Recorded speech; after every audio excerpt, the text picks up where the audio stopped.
Tēnā koutou katoa, ko te ranga nei ingarangi te whakapaparanga mai.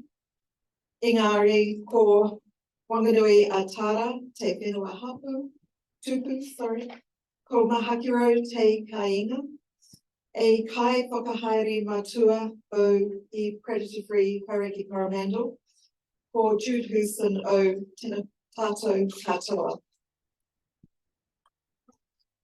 Many thanks for the opportunity to present this morning. I'm really delighted to be talking about what's been happening in the Hauraki Coromandel in this landscape scale restoration space. So when we were forming the organisation, we were working with various community conservation groups and NGOs and iwi across the peninsula. And we discussed, what would the landscape scale of this project be? And working with iwi, we thought the looking at the two really significant cultural moanga of Moiho in the north and Te Araha in the south was a really good way of defining the project, which is the crown and stern of the Te Ao Moka. So we are looking at an area of 286,000 hectares, which is really, really ambitious. And we're looking at a piece of landscape that is has this sort of wonderful, majestic, forested spine, mountainous spine running right down the centre. And with community conservation group activity bordering that, and the small towns and villages around the edges of that mountainous spine. And we're also looking at an area of 400 kilometres of coastline and over 600 rock stacks, many of which are already predator-free. And that is situated within the Hauraki Gulf Marine Park, which is 1.2 million hectares. Our starting point, we were established in 2017. As I mentioned, it was formed by a group of established community conservation groups and NGOs in iwi, and a working group was formed. And one of the first things we did was secure funding for a really significant piece of research to really understand the scale and scope of the work that was currently being undertaken on the peninsula. And we have Kate James here today, who actually undertook that piece of work for us. And I'm so glad, 4 years later, 6 years later, that we actually had that as our starting point, because in that work we identified the number of groups, and I think in some ways astonished to find that there were almost 60 at that time, now 65 plus community conservation groups working across the peninsula, many of whom had been established 20, 25 years ago.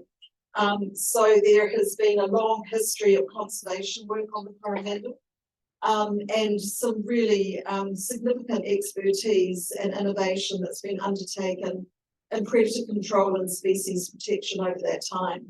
So we have 105 threatened species, that both flora and fauna, that the groups are taking care of.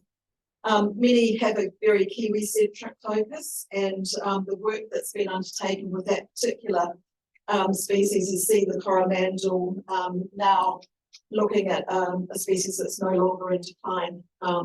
So some really tremendous work that's been done over the years with that. We think we have over 1,000 volunteers. As I mentioned, the national reputation for innovation. And the project, we really thought it was important to have both an environmental and a social impact. And so we were very interested in the original business case that was put to the government around predator-free, that talked about the outputs of becoming predator-free, having a social, cultural, economic impact.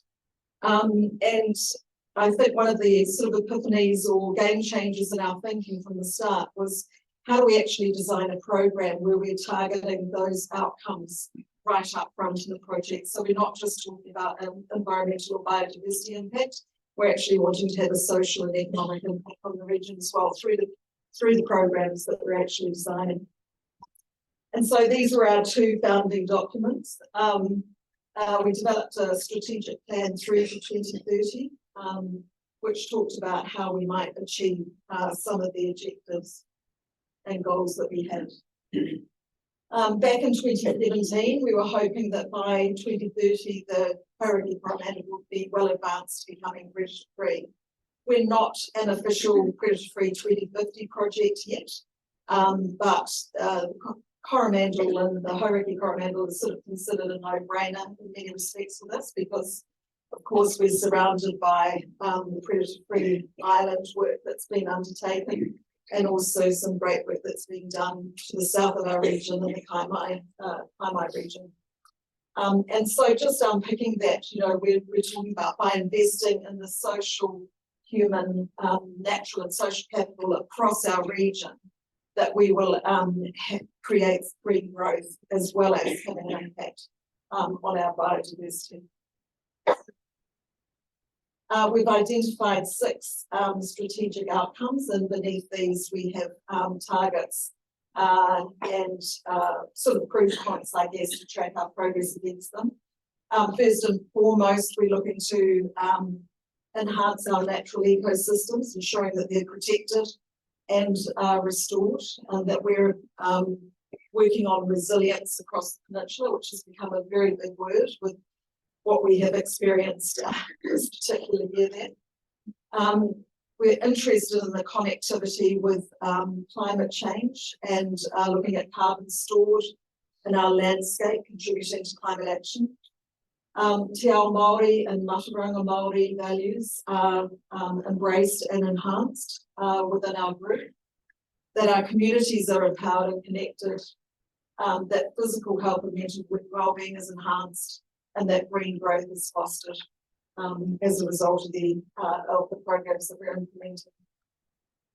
From that original piece of work that we did, the community conservation groups said, one of the questions we asked was, look, if a trust was formed, what are the priority areas? What are the signs that we're adding value? What would be the reason for us existing? And unsurprisingly, perhaps growing the funding base was the primary, one of the primary objectives. And we've undertaken to ensure that none of the funding that we attract cannibalizes in any way the funding that community conservation groups can bring in themselves. Increase the pool of volunteers. So the Coromandel has probably one of the, I think it does have the highest proportion of people over 65 in the country, and the lowest, correspondingly, the lowest portion of people under 25. So that, of course, raises some real challenges in terms of securing that volunteer base. But having said that, they're probably some of the fittest over 65 in the country, given the terrain that they're operating in. The third one was really interesting, and this was about providing practical local resources.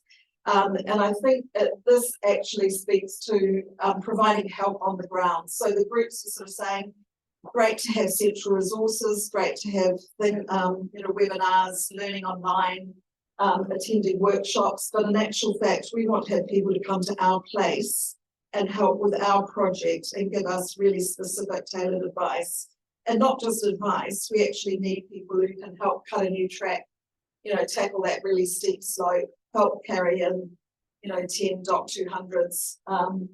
So we have created a field support team, team of 3, that are currently working around the peninsula, actually supporting projects in each area.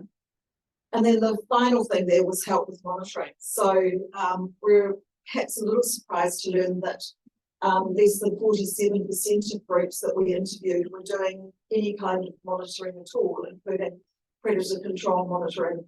And of course, in a world that we're all operating in, where there's greater accountability, and, you know, with funding applications and every aspect of work, being able to assist with some region-wide monitoring was seen to be really important. We've been fortunate in the partnerships that we've established. So the Trust has raised almost $3 million over 4.5 years. The majority of that has been with the Jobs for Nature Save the Kiwi funded project. We have received 3-year operational funding from Trust Waikato, which has been an absolute game changer for us. As everyone who works in conservation knows, it's very hard to secure that kind of funding. We were also one of 7 projects that received a grant from the DOC Community Conservation Hub project, which Monica ended up doing a piece of research around the efficacy of those 7 regional hubs around the country. Also working really hard to build a relationship with Biodiversity, and we have a number of projects underway with them right now, which is great.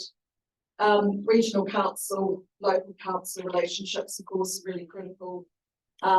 Also very enthusiastic to be working with Rick Balfour and Land Care Trust, who are doing really great work in the peninsula. And I guess what we're trying to do is actually build that collaboration at a region-wide level between all of those different partnerships.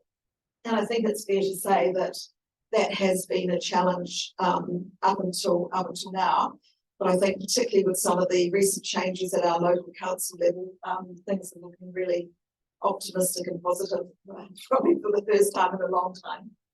And we've also received sponsorship from PowerCo and a couple of wilderness motorhomes. One of the big pieces of work that we've been working on is a sustainable finance strategy. So what we're looking to do, and in conjunction with the University of Otago, we've developed a financial model through to 2050. And the idea, I guess, is that we try and eliminate our dependence on grants, which is, you know, as we all know, a really difficult way of working in an efficient way and with some degree of certainty to actually plan ahead when you're working year to year. Not to mention the hours that are spent in actual reporting. So our aim is that within 5 years, we have significantly reduced our dependence in that area. One of our trustees has done a lot of work in the area of green growth and has been really valuable in helping us to enter a world that we haven't really been familiar with.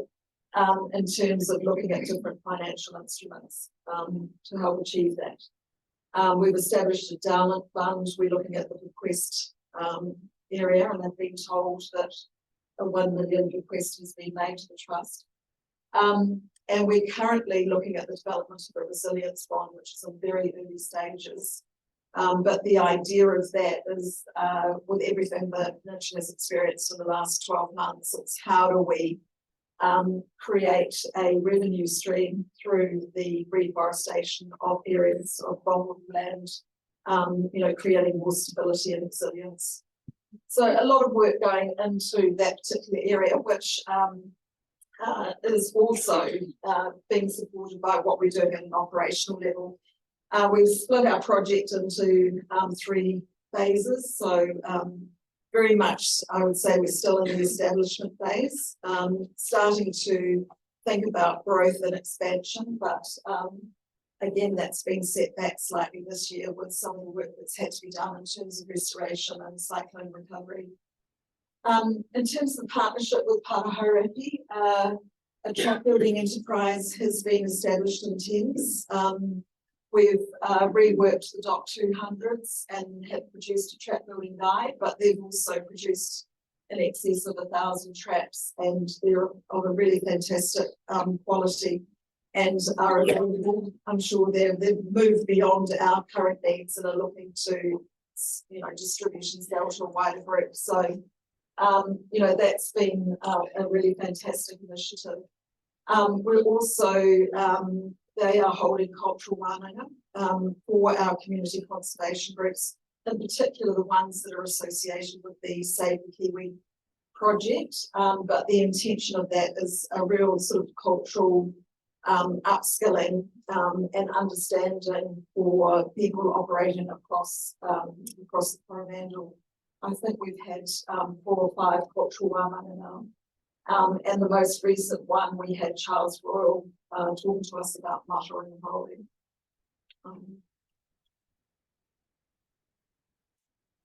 One of the first things that we've really focused on is how do we strengthen the core.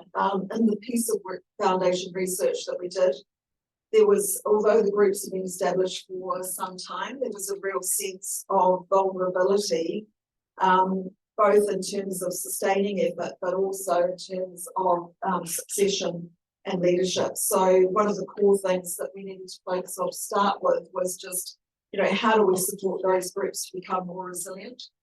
Again, part of the Kiwi project has been peer review. So how do we make the trapping infrastructure across the peninsula as we're operating at maximum efficacy? So that project has been an assessment of the traps in the field and looking at the efficacy of those traps and replacing them with the Parahureki built traps where necessary.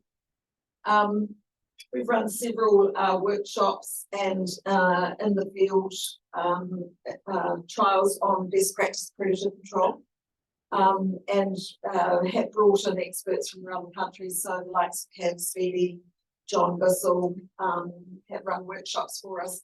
We also held a mustard summit around this time last year, where we were really addressing the concerns of stoats, but also particularly ferrets that were starting to move their way up the peninsula, and of course a real concern for our Kiwi population with that work happening. And we've just recently completed a series of workshops with Tracking Z. So part of what we're doing is trying to broaden the capability around the data entry, which has been a challenge for some groups where, some of their volunteers are still, writing the data on the back of the backpack, that kind of thing, or, the scraps of paper and entering that in Excel spreadsheet. So there's been a real push to, enhance that digital information and data capture.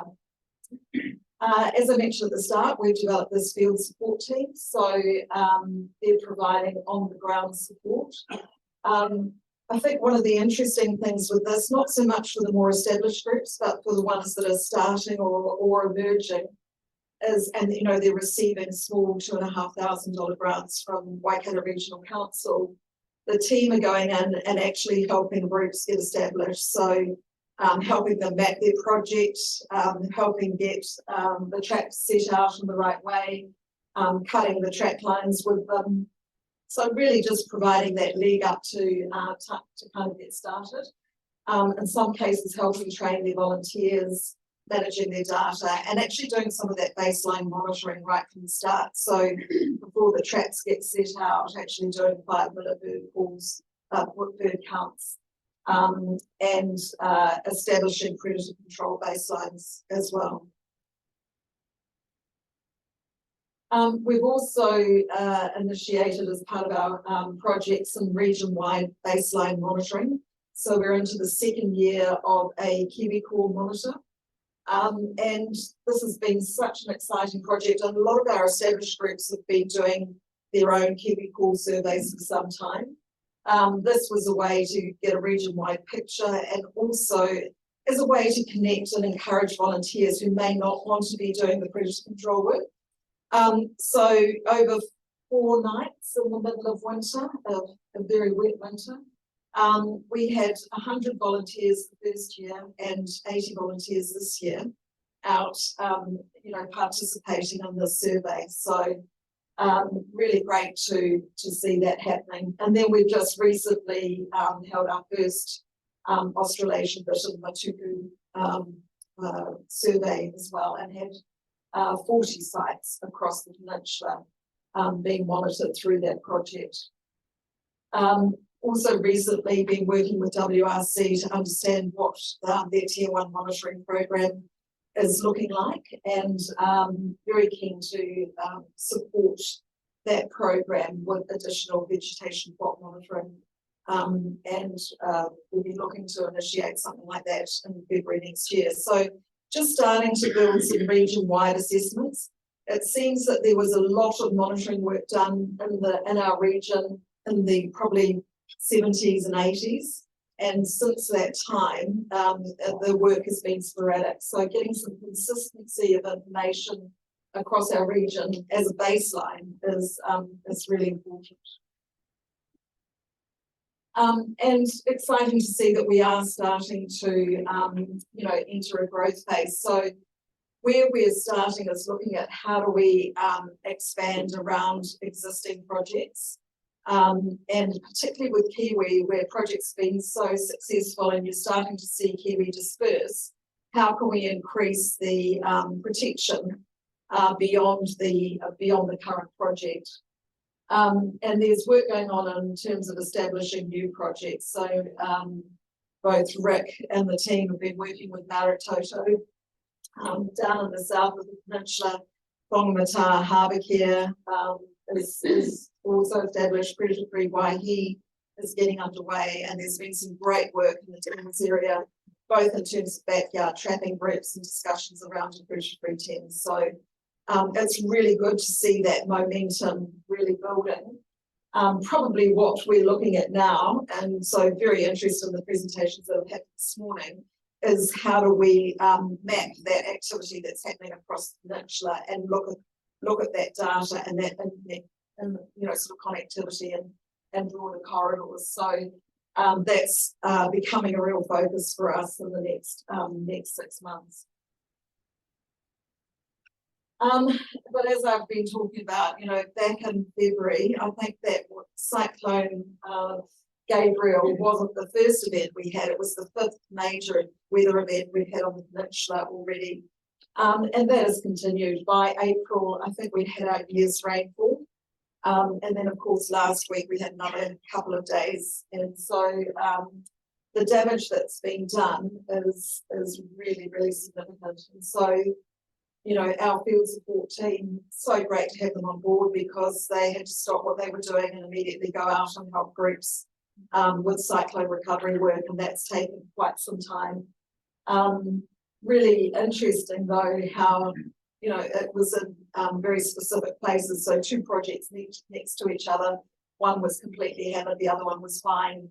One project was fine after the cyclone, and then with the next bout of heavy rain, all of a sudden they lost a lot of trees. So there are really significant ongoing impacts from this, and the resilience bond that we're starting to formulate is really looking at how can we help to make or build the resilience on the peninsula. So a big project that we're sort of working on getting underway.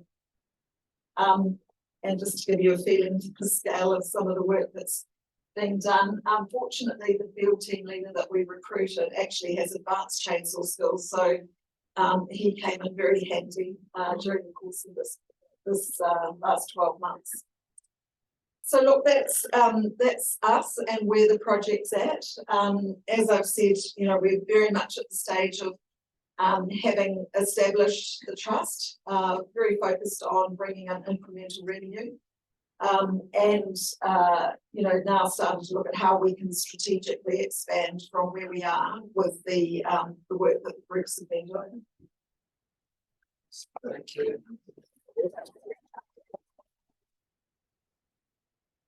Is there any questions for Joe while we load up the next presentation? Yes. I was interested in one of your achievement goals, I think, was around measuring carbon and how it's changing. Is that from your existing, or is that from new plantings, or is it from better predator control? Because obviously we've got a project here that's had a beach around it for nearly 20 years. The carbon that's been sequestered must be a lot greater than it was 20 years ago. But there's no way of kind of recognising that. And it's such a complex subject, isn't it? And one that is continually changing. So, who knows from the new government where we're going to end up with the carbon credits and all of that work. I guess what we're focusing on there is, is planting, and the resilience bond that we're talking about sort of taps into that as well in terms of looking at transition forests. But so looking at trying to sort of measure the effect of what we're doing in terms of looking at climate change. So there's a resilience component to that, but then of course also, you know, reducing carbon emissions. So, yeah. You mentioned your activity on the content about that. Does that mean your growth is expanding beyond involved? Yeah, we've in actual fact we're actually looking at wind control and all of that as well. So whilst we're still not an official bridge-free project, we're not confined by the focus on just you know, rats, possums and mustelids. And in fact, we're sort of looking at pig and goat as well, which are huge problems for the peninsula. But we do have to keep them free. But I think with the monitoring, it's more a way of providing evidence of impact. And of course, once you start to enter the world of sustainable finance and talking to impact investors, that's the information that they're looking for. And so the plot monitoring sits within the context of that, but it's also great for groups to see the impact of the work that we're doing. And as an aside, the project that I'm involved with personally on Coromandel is at the Hākiro Forest Estate. And you know, the transformation to that landscape over 23 years that we've been doing fish control work is so significant that we never thought to, you know, do that monitoring right at the start, which we really regret. So helping groups get established doing that as part of their projects is really what we're looking at. Yeah. I'm just wondering, your response species at the stage with kiwi and just bringing in larger. Just from a monitoring point of view, the groups are working on, you know, a vast array of species. So again, at the Hākiro, we have a small population of kiwi. They actually thought we'd lost them actually, and then they seemed to all come back during COVID. We suddenly found seven in one monitoring season, which is great. But you know, our focus really is on Archer's frog and Coromandel's northern striped gecko, forest ringlet. So with a significant number of species, both fauna and flora, that are endangered, the groups between them are working on a significant number. But from a monitoring point of view, we've just started to track at a region-wide level, Matuku and kiwi. On that, when you said that you did physical monitoring with volunteers, is that using recorders and like recorders or volunteers? Okay, so with kiwi, it was predominantly people, and in some really remote sites we used acoustic recorders. Actually there was one site that had a really high proportion of calls in the first year, and everybody thought, oh, that can't be right.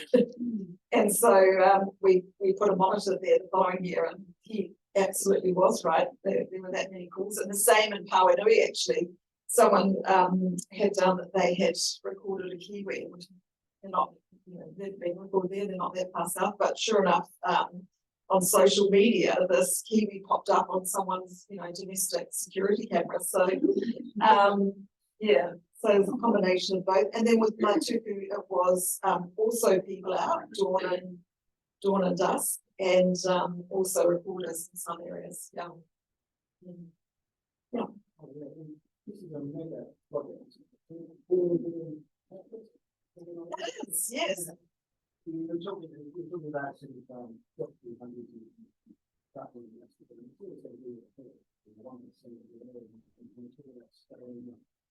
how are we going to sit? How do we already talk about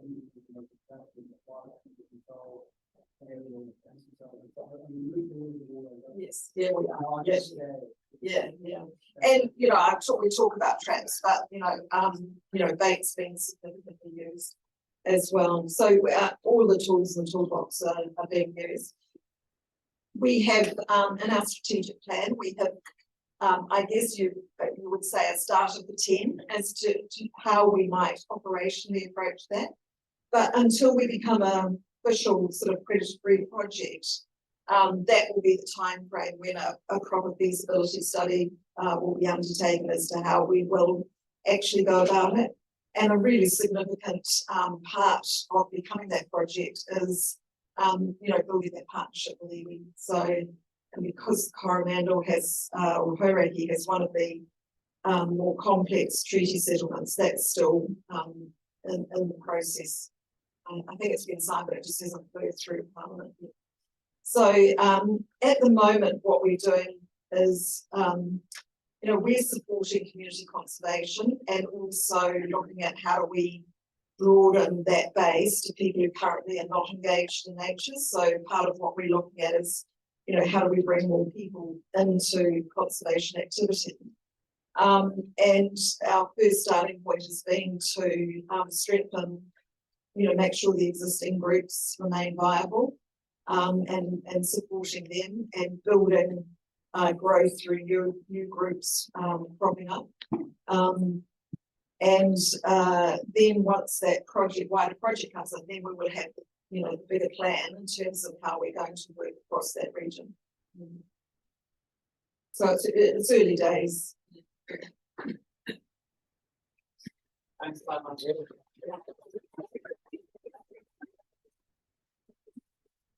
So next up, we've got Tony Bonds from Hamilton City Council speaking about the Nature and City project.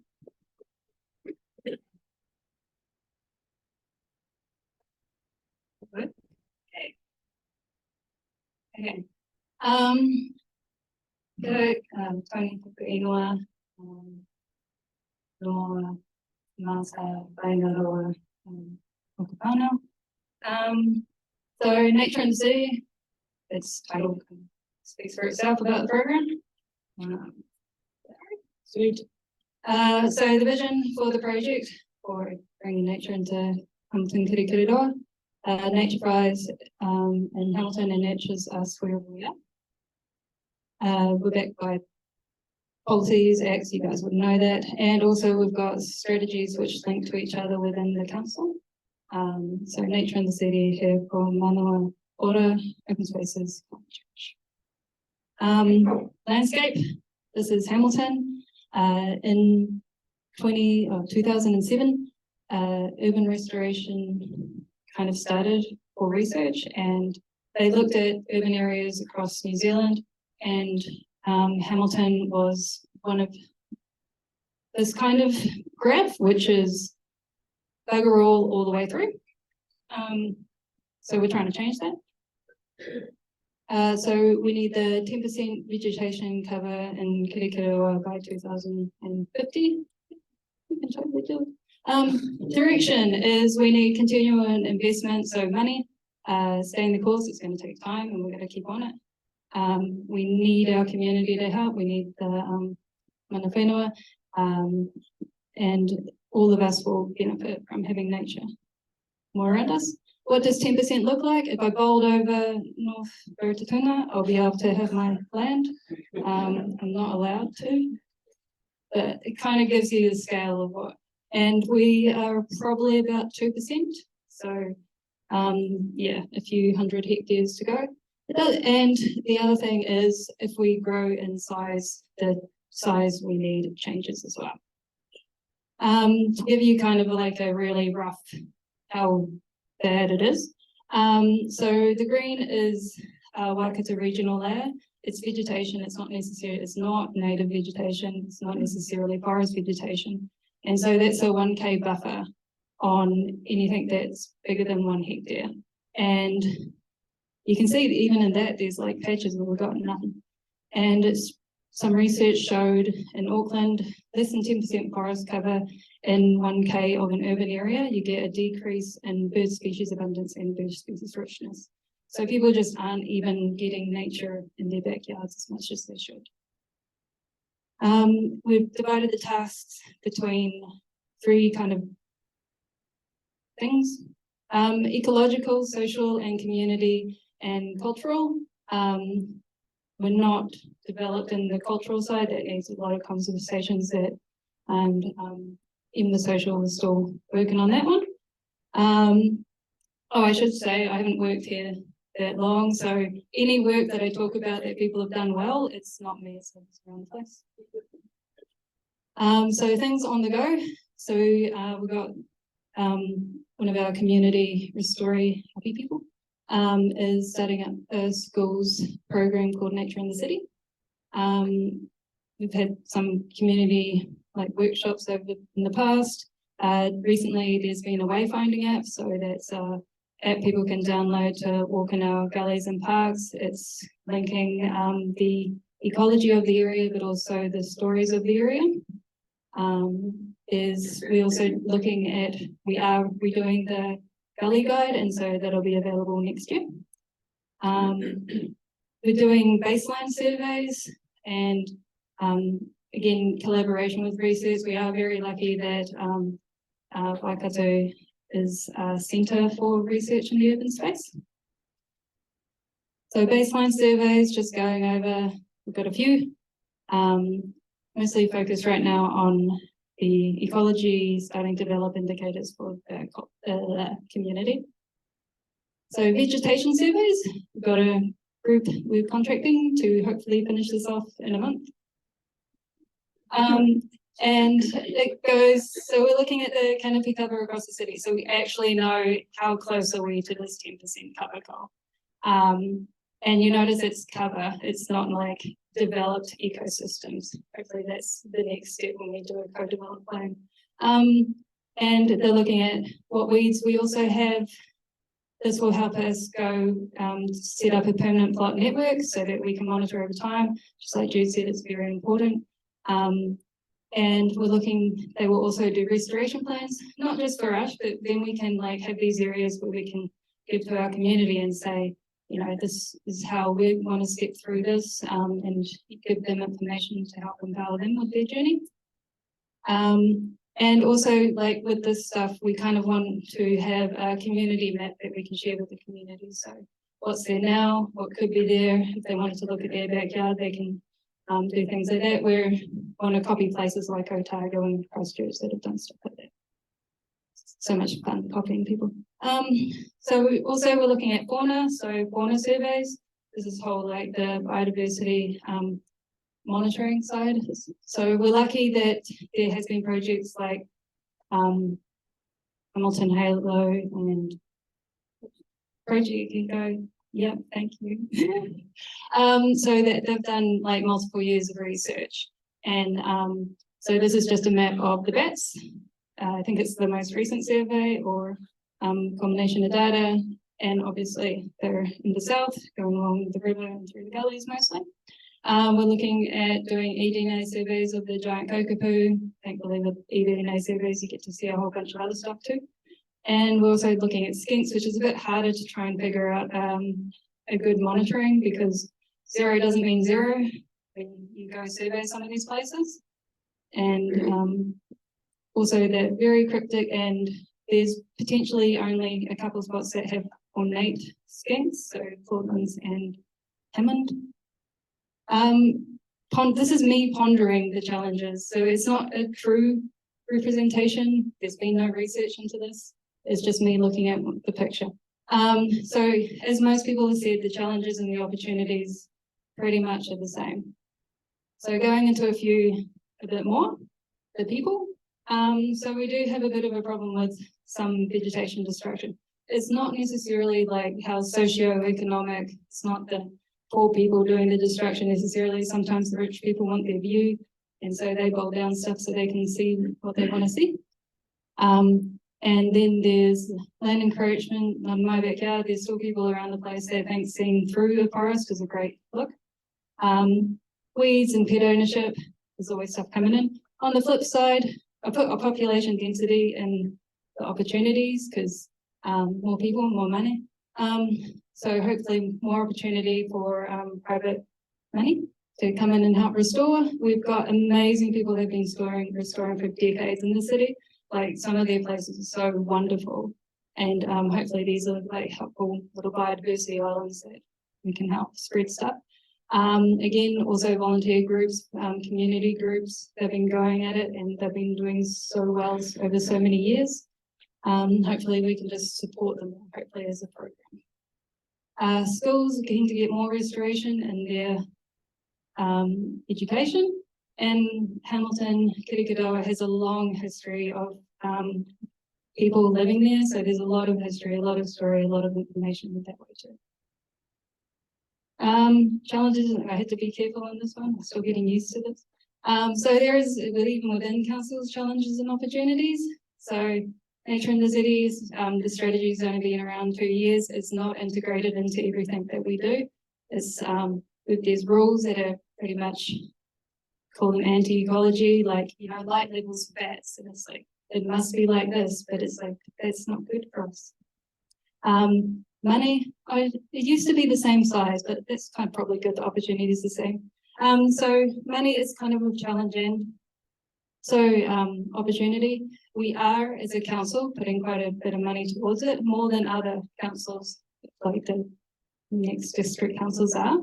It's not enough to actually restore the whole area. It's just, I mean, there's a little kind of figure. I'm not always good with decimal places, so hopefully it's right. We don't have, well, I haven't got the numbers on it yet because I still have to do the analysis, but we don't really have enough space within the city, so the city to get to the 10%. But we do have like open space areas, and the people that manage those open space areas are quite keen to stop mowing them and have them planted in trees and have them as like a biodiversity area. And we've got some really keen staff that have been working on council with you guys and that have been doing this action. So I'm not allowed to focus too much on the negative. So we'll keep going. I thought focus a couple more bits on how we work through or are working through some stuff within the council. So I just thought I'd focus on space and pest control. And it's kind of good that everyone's had a little link with pest control through the whole thing, so you kind of all up to speed already. So we're an urban area, like that 16 hectare people kind of space. So there's heaps of pressure, and no one wants to give up their little patch either. No one lets me plant up or a tatuna or sports fields. I don't know why. But it kind of pays when we're looking at these things to actually know what is there. So for example, this is Rest Hills. Visually, it looks like I can plant up the whole area. Actually, what the plan is currently we've got sports fields, the brown areas, dog parks. We've got playground over there with buildings. And the other thing, which I'm also getting used to, is what's proposed. So I'm not the only person who's got designs on the area. So it's like checking through things to make sure that we get first dibs. So what next for that side of things? Identify locations, secure sites within the council, so the first dibs thing, and then create plans for these areas. For some of these areas, it's such a difference between the use that is current, so that we're going to put that out to the community, at least the ones in the area, so that we can check if everyone's cool with what we're going to do. Actually find money to actually do this and then implement it. But as I said before, there's the problem with new space. So there's not the area in the city, and also the boundaries of the city is they're still wanting to expand because we're all about going out and not up. And so some of the areas we're looking at, this is a Waitawhiri gully catchment. So this is where the water that comes down our gully comes from. And the stormwater people started this idea that to help our stormwater management, you know, that sponge city idea is take some of that and make it into a wetland that we can control and flood if there's been rain like this year again. We're keen on that because we can plant it up with wetland species. We don't even need 700 hectares. It's all good. So pest control is a bit more of a wrap-up one. So we didn't know what was happening by who, how, within the whole city, even within council. So they took the action to create a place plan. Part of it was like looking at the goals. Again, we need to do the connectivity. There's people working and doing a good job already. How do we connect with them? How do we provide guidance or even have guidance provided to us, and how can we support people. So the plan came up, had a look, there's a bunch of projects, public, private, RMA, doing all sorts of things.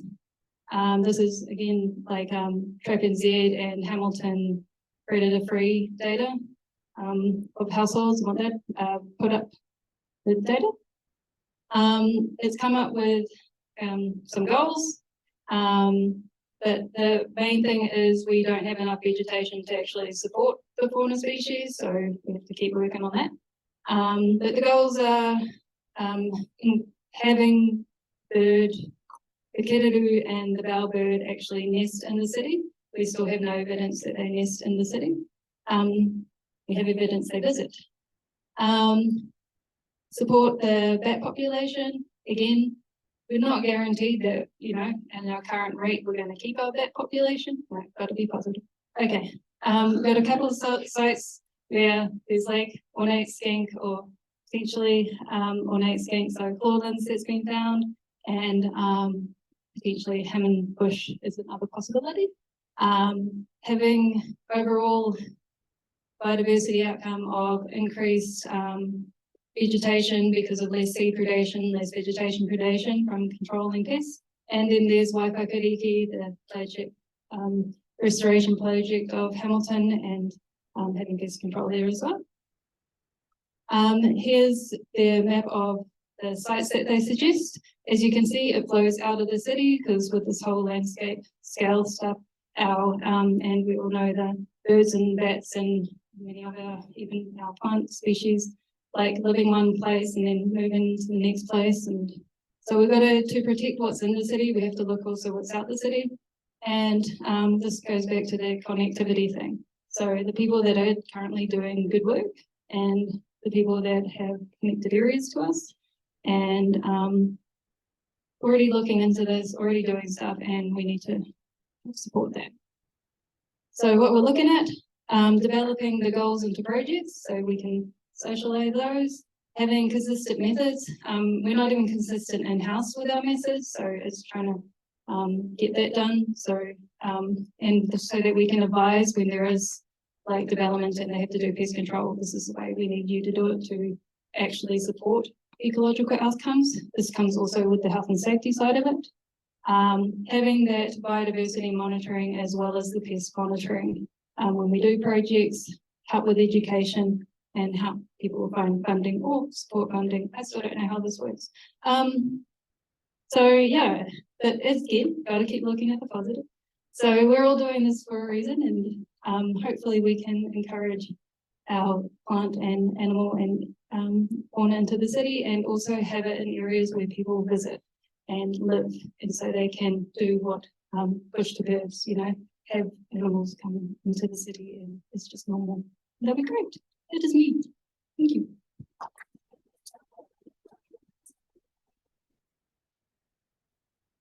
Questions? Anyone? Yo. Probably don't have any questions, but you mentioned about very low in terms of vegetation cover. Yeah. I sort of, my impression was that Hamilton had quite a lot of vegetation compared to other urban areas. Is that not the case? No. Yeah. So back in 2007, like the significant natural areas were done. It was like 1.7%. So I mean, Napier's worse. But you get like, yeah, well, and then you have like places like Auckland, which have the big, you know, the Waitakas. So they've got some big site. You get good places, like a good place for us to be like would be like Plymouth. So they've got these nice gullies going through. But we don't. But we have trees. Yeah. So yeah, exotic trees were quite a high number. Oh.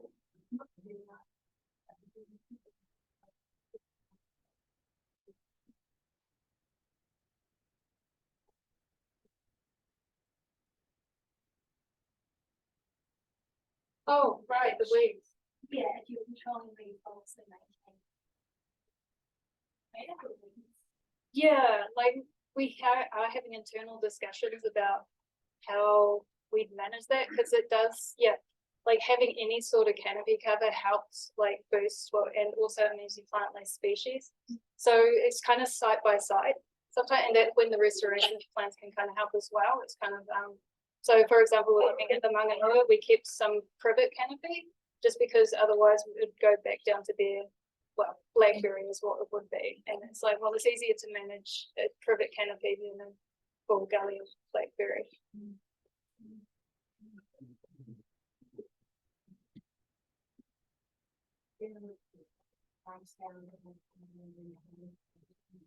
Oh, right.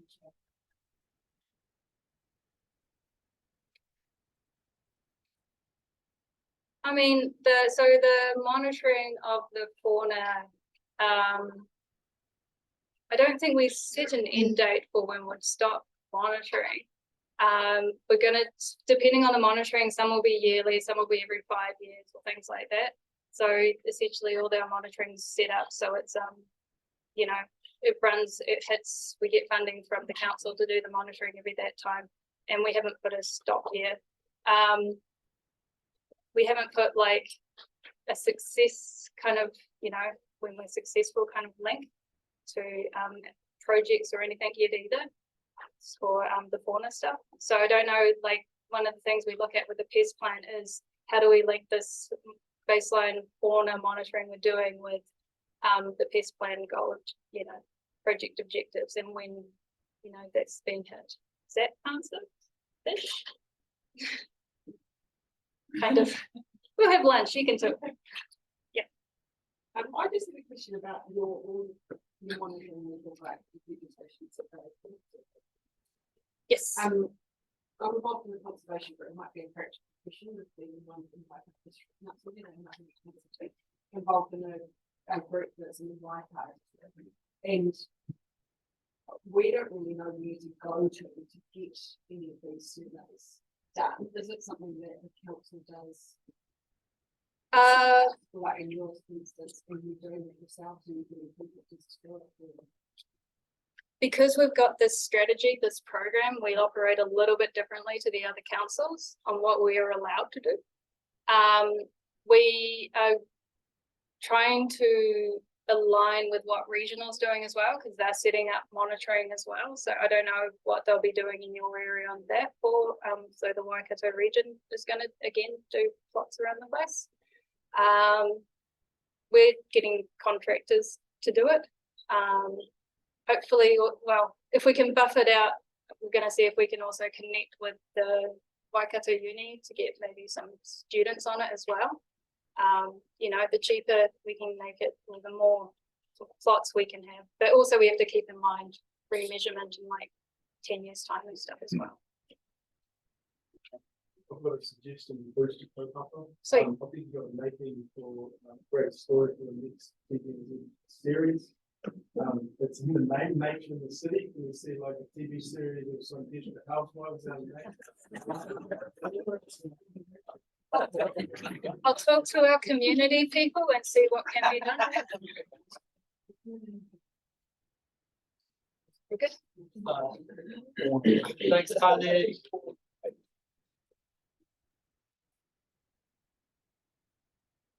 Again, from talking about what's happening outside the country right now, or maybe some inside as well. And yeah, definitely running short on time. We've got fire arriving for lunch at 1. So yeah, take away that.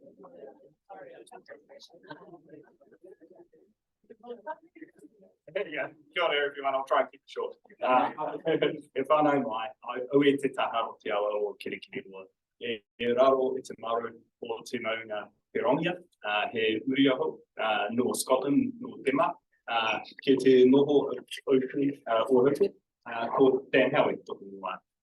Kia ora everyone, I'm Dan Howie, I'm a biodiversity ranger here at Sanctuary Mountain Maungatautari. Today I've been asked to speak with you very briefly about some of the challenges and opportunities that we've seen here at Maungatautari. So I was thinking about this presentation and decided to put my big boy pants on and have kind of a frank discussion with you all about some of the things that have gone or that have been challenging here in the past, and also some of the opportunities that have come out of that. So let's get into it. Okay, some of our challenges. When people come to me and talk to me about projects that are sort of new or up and coming or getting off the ground, one of the first things I tend to talk to people about is consultation. Consultation with iwi, consultation with landowners, consultation with your neighbours. It's so important, and it was perhaps one of the mistakes that was made here at Maungatautari early on, as some of the people in the room may know. I've put up a news article there about Maungatautari and Hicks Road access reopening. Now, this wasn't actually directly involved in terms of Sanctuary Mountain Maungatautari, but my comment on this is that consultation done early on with local iwi, allowing iwi to have a voice at the table, allowing landowners, your neighbours, to have a voice at that table is so important, and it really makes the difference in your projects, as many of you will know, when it comes down to the line. So yeah, that would be my first challenge and recommendation. Coming out of perhaps some of our early difficulties in the space, it's been really positive to see the way Maungatautari Ecological Island Trust has responded. We've moved to a co-governance model where iwi have a representative at the highest level, at our boardroom table, and so they are making decisions alongside us and are represented there. And so are landowners, so are our farming landowner neighbours, and that's so important. I often talk about how Maungatautari is a trust, it's a partnership. It's a partnership between Sanctuary Mountain Maungatautari, between local iwi, so Ngāti Raukawa, Ngāti Haua, Ngāti Karoki Kahukura, Waikato Tainui, and that partnership is so core to what we do here. So yeah, a real challenge, but a real opportunity. I'll put a wee photo up here of some of our current board members, and yeah, just highlighting how that has changed and how that despite some of those difficulties, that relationship has become a really positive thing. Also, pests. There's been a lot of talk about pests today, and obviously pests is a huge part of our core work here on the Maunga. Mice is the big one that a lot of people know about here at Maungatautari. Eliminating mice from the Maunga was a huge challenge, and frankly, it nearly bankrupted the trust to try and eliminate them. I would caution you all to think very carefully, and I know you are, about the pest species that you target and how you target those species. Make informed decisions about what is feasible for you and what is possible for you. As I say, this is a little snippet I found in our records from a map in 2007. This is the tracking of mice. We got them very, very low with a hell of a lot of work from our team and a hell of a lot of support. Despite getting them to this level, we could not eliminate them. It was taking everything we had. In the end, we had to let go of mice, and as many of you will know, there is now, unfortunately, a fairly large, uncontrolled population of mice on the Maunga. And that's, something we live with. Yeah. Make informed, intelligent decisions about what you can achieve, would be my lesson coming from that. Challenges, pests. We talked about pests we talked a lot about pest monitoring. Something that we've learned quite recently is that traditional methods of pest monitoring are not as informative as we'd like. Tracking cards are probably by far and away what the majority of people use, and the majority of the monitoring you use. It doesn't solve all your problems, and it isn't actually giving you as good a resolution on what you have as you would think. We have changed the way we monitor and incorporated a hell of a lot more trail cameras, and this was one of the interesting surprises that came up through the incorporation of trail cameras here on the Maunga. We had possums that we weren't aware of. So be intelligent about the monitoring tools you're using. Use a huge variety of monitoring tools, and don't be complacent in becoming or using only a limited number of tools. Watch for those innovations. Through these tools, we've managed to get on top of this possum population, and it's been a real opportunity for our team to learn new tracking techniques, new monitoring techniques, and to solve this issue. The fence. My anecdotal sort of take on it was that fence sanctuaries are not so much the fashion these days, and that is because of the huge cost, right? Everyone knows about the massive costs associated with this place. So don't get me wrong, the fence is amazing. You come out here at night and responding to a fence breach, you see the hordes of possums that are sitting on the fence line, you see the musculates running the outside, you see the rats, they're there, they want to get in. The fence does 99.9% of that work, but it is a huge cost. This is a breach response that I responded to only a couple of weeks ago. It's a massive cost. It's a challenge.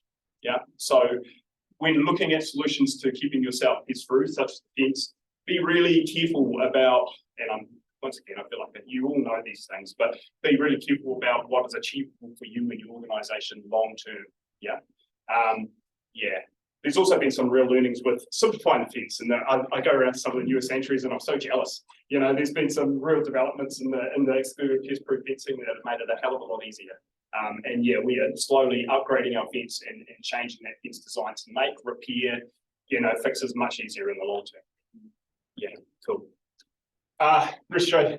Unlike many others, we're sort of blessed, right? The Maunga was never largely, fouled in terms of timber. The forest here was largely intact when the trust was formed.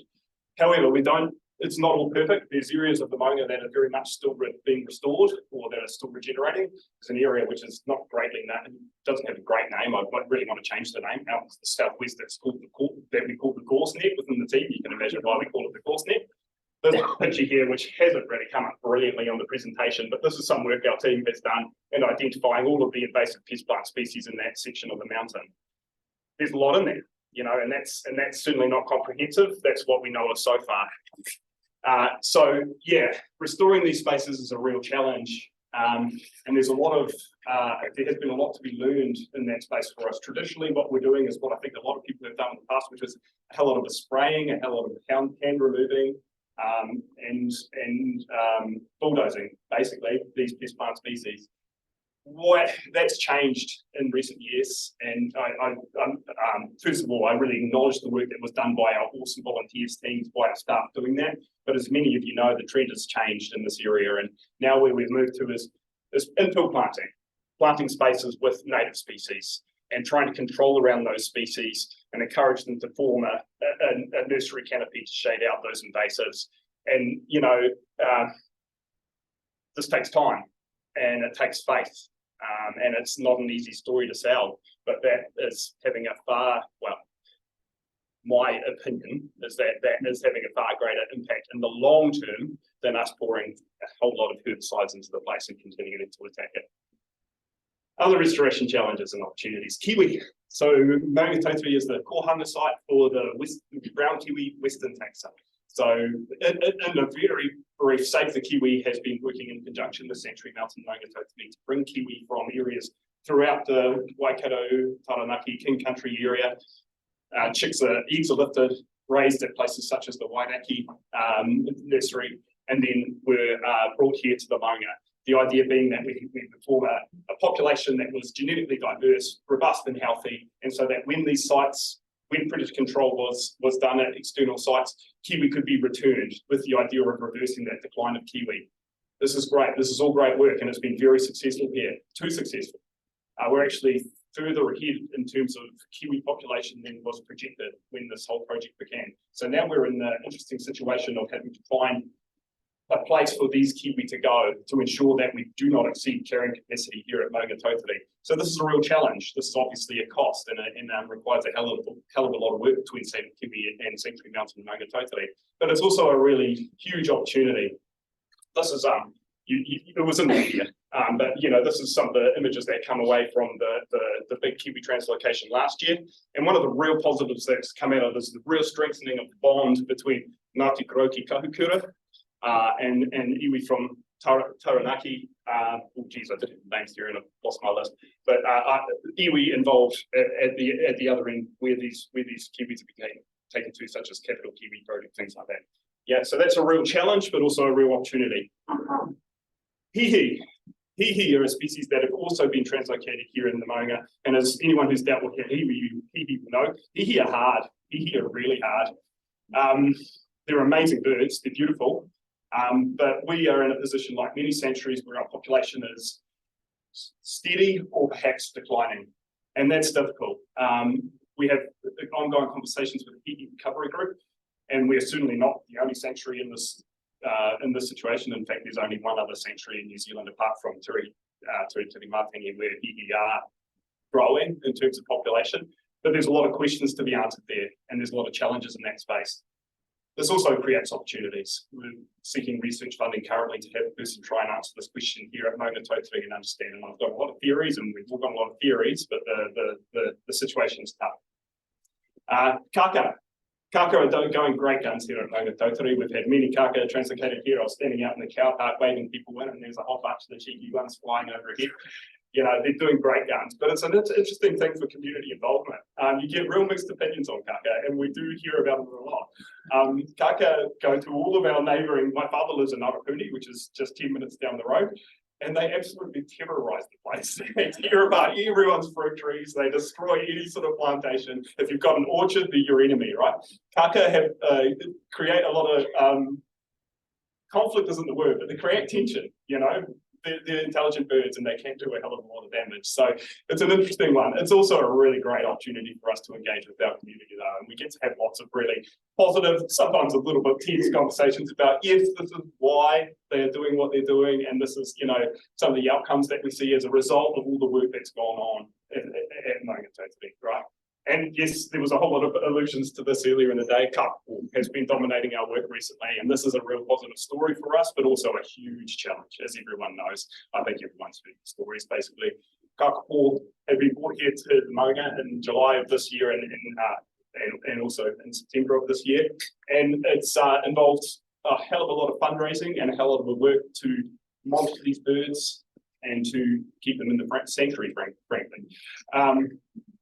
They're an ongoing challenge, but it's a huge privilege to have them here and also a huge opportunity in that obviously it generates interest, it generates support, it generates jobs, and it is a real opportunity to return the species that was once present here in the Waikato. We know they were once widely dispersed through here in the Waikato, and to be the first mainline site to return them.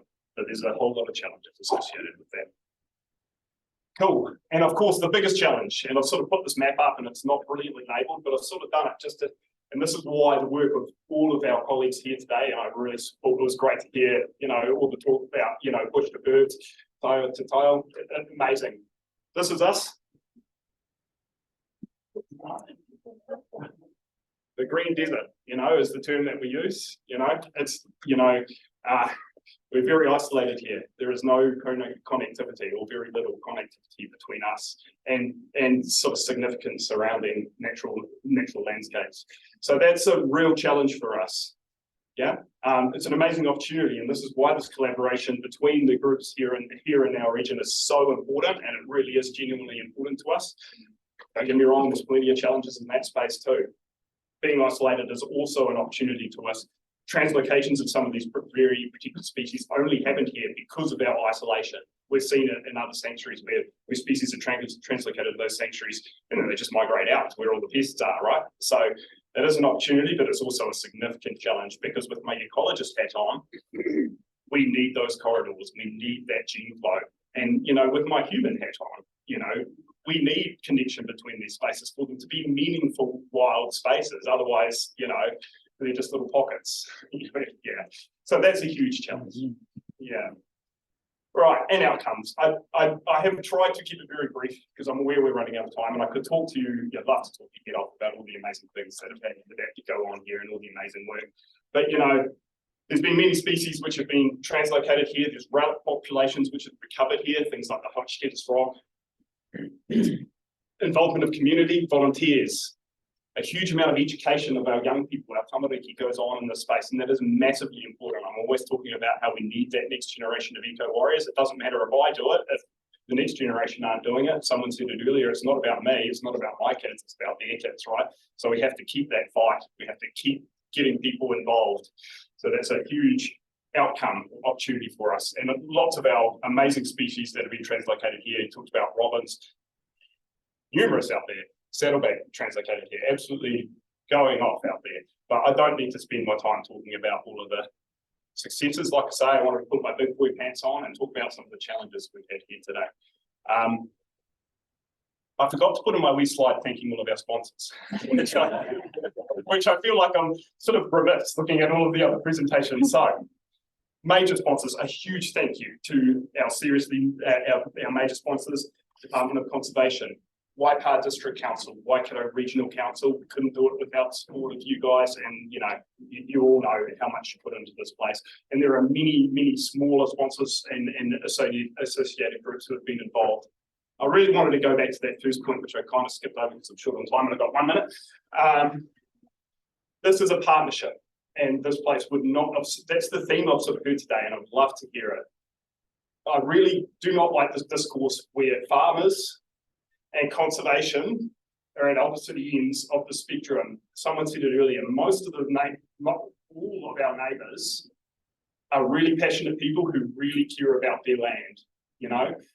These are our partners. Iwi, they are all landowners here on the Maunga, and they're hugely supportive of us. Like I say, Ngāti Kroki Kahukura, Ngāti Haua, Ngāti Raukawa, and other Waikato Kainui associated iwi. This is a partnership.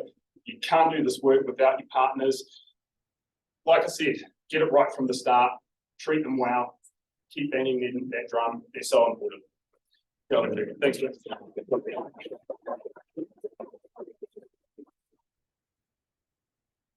Any questions? Sure. Just got a question.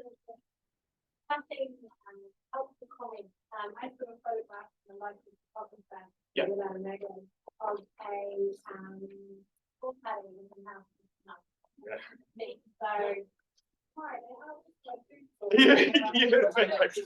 We'll take that. There's been a lot of sort of tongue-in-cheek talk about bringing weka here to help us control that problem as well. Unfortunately, we've got some pretty precious ground nesting birds like Hebe, which would not allow us to do that. Yeah, so yeah, I love that, eh? Yeah.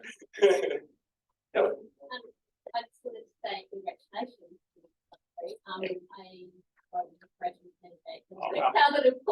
Wow. Like Kakako.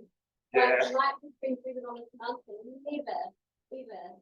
Never 19 years ago thinking.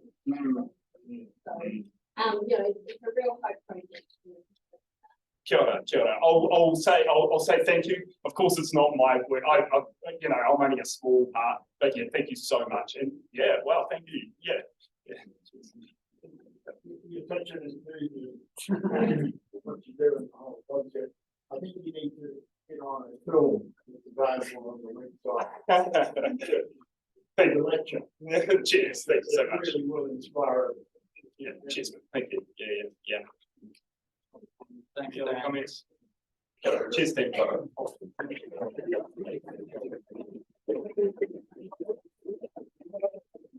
Apologies for the time restrictions. Yeah, it's just worked out that way. But anyway, yeah, thanks so much to all the speakers. That was awesome. A great way to end the plan. Thanks very much. So the Kai's arrived. There's a variety of options in terms of gluten-free and vegetarian, non-vegetarian. So it's all labelled. I'll do a karakia for the Kai first, of course. Outside